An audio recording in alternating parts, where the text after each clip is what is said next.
Bakit nawawala ang peace of mind mo? Tingnan ang tatlong senyales ng mapanganib na oportunidad. Huwag magpapaloko. Okay, naranasan mo na ba yung ganito? May dumating na isang napakakagandang opportunity.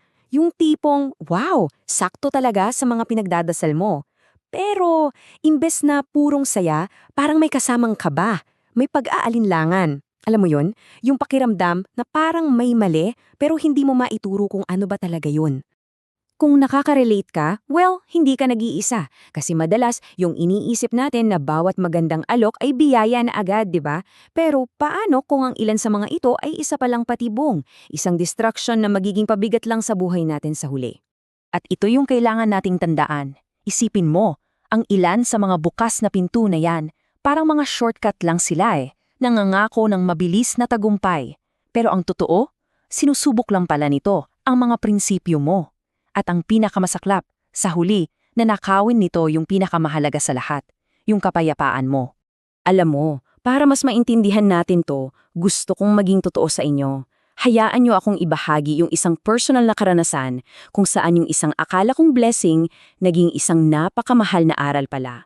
May isang partnership na inalok sa akin noon. Grabe, sa papel, perfect! Ang ganda ng usapan, mas malaking kita, mas malawak na exposure. Pero alam mo kung ano yung katotohanan?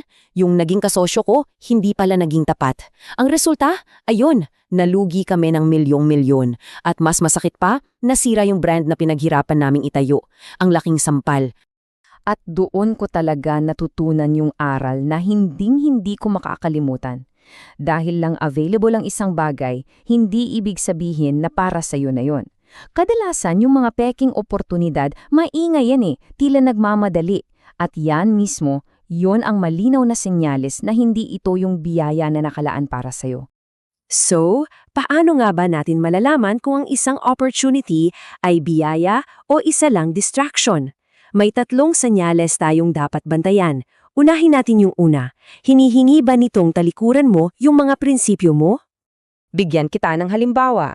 Dahil sa dami ng followers ko, 'di ba? May mga nag-aalok sa akin ng malaking pera. Ang ipopromote? Sugal, mga predatory online lending apps, o kaya mga investment scam. At alam mo, hinding-hindi ko yan gagawin kahit kailan. Kasi dito yung punto Kung ang isang alok ay mukhang napakaganda sa labas, pero ang kapalit ay yung pagkatao mo, yung prinsipyo mo, wag na. Hindi yan ang opportunity na magpapaunlad sa'yo. Promise. Okay, ngayon, punta naman tayo sa pangalawang senyales. At ito, hindi lang to tungkol sa opportunity tungkol din to sa motibasyon natin. Bakit mo ba to gustong kunin?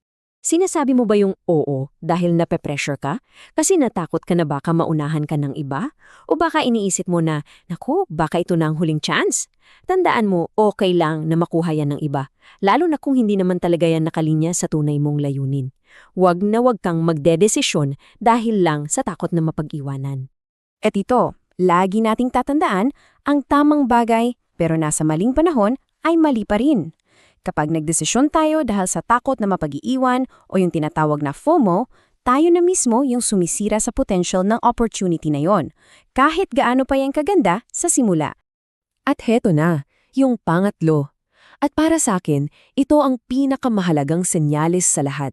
Ano ba ang epekto nito sa kapayapaan mo, sa inner peace mo? Ito na siguro yung pinakasimpleng panukat. Ang tunay na biyaya ay hindi magnanakaw ng kapayapaan mo. Sa halip, nagdadala yan ng tunay na pag-unlad. Kasi isipin mo, ano ang silbi ng maraming pera kung gabi-gabi ka namang hindi mapakali, di ba? Tsak, hindi yan ang biyaya na para sa'yo. Kaya bago ka gumawa ng anumang malaking desisyon, itanong mo muna to sa sarili mo. Tanungin mo ng diretso, kung tatanggapin ko ba to, makakatulog ba ako ng mahimbing sa gabi? Yung sagot sa tanong na yan, maniwala ka. Yan na ang magsasabi sa'yo ng lahat. So ngayon, alam na natin yung mga senyales ng isang distraction, ano naman yung tamang hakbang na dapat nating gawin bago tumanggap ng kahit anong opportunity? Ito, may simpleng gabay na pwede mong sundan. Bago ka mag-oo, una, teka muna. Huminga ka muna ng malalim. Bigyan mo ng espasyo ang sarili mong mag-isip. Pangalawa, humingi ka ng karunungan. Manalangin ka, magnanilay-nilay ka, kung ano man ang gumagana para sa'yo. At pangatlo, at napaka-importante nito, kumonsulta ka sa mga taong pinagkakatiwalaan mo. Huwag na huwag kang magmamadali. Kaya ngayon, ikaw naman, anong oportunidad sa buhay mo ngayon ang gusto mong suriin at makumpirma kung ito ba talaga ay para sa'yo? I-share mo naman dyan sa comments pag-usapan natin at laging tandaan, ang tamang karunungan at tamang disiplina, yan ang tunay na susi sa pagyaman. Tamang karunungan, tamang disiplina, ang susi sa pagyaman.